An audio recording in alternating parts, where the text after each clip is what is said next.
بسم الله الرحمن الرحيم نحمده ونصلي على رسوله الكريم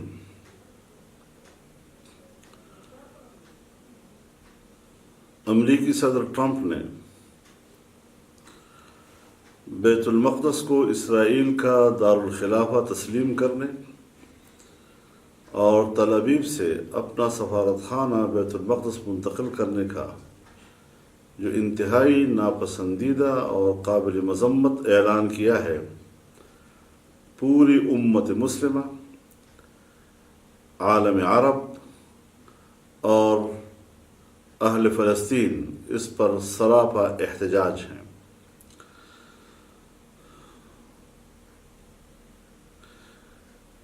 گزشتہ 15-16 سالوں سے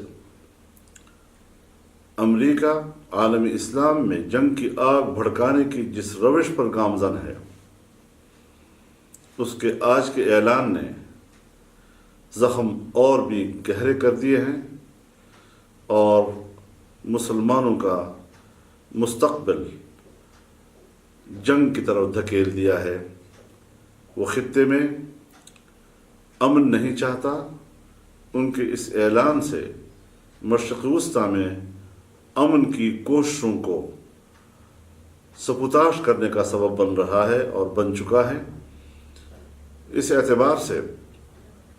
ہم یہ سمجھ رہے ہیں کہ امریکی صدر نے تمام بین الاقوامی اصولوں، بین الاقوامی اداروں کے قوانین اور قوموں کے آزادی کے حق اور ان کے انسانی حقوق کی نفی کی ہے، اور فلسطینی جو اپنی سرزمین کو اسرائیل سے آزاد کرانے اور بیت المقدس کو صہیونی استعمار سے بازیاب کرنے کے لیے قربانیاں دیتے چلے آ رہے ہیں، لاکھوں فرزندان فلسطین اس راستے میں اپنے خون کا نذرانہ پیش کر چکے ہیں، اپنے بچے یتیم کرا چکے ہیں، اور وہاں کی خواتین نے اپنے سہاگ قربان کر دیے ہیں۔ ایسی قوم کہ اتنی بڑی قربانیوں کے بعد میں سمجھتا ہوں کہ امریکی صدر ٹرمپ کی اس اعلان نے مسلمانوں کے جسم میں زخم کو اور بھی گہرا کر دیا ہے۔ اس اعتبار سے میں پوری قوم سے اپیل کرتا ہوں کہ وہ اس معاملے پر بھرپور ملی وحدت کا مظاہرہ کریں۔ امت مسلمہ سے اپیل کرتا ہوں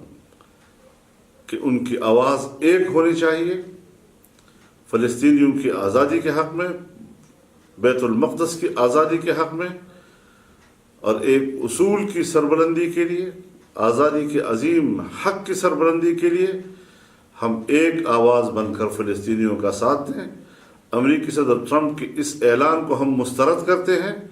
اور میں اپیل کرتا ہوں پوری قوم سے کہ کل جمعے کا دن جمعے کے اجتماعات میں ٹرمپ کے اس اعلان کے خلاف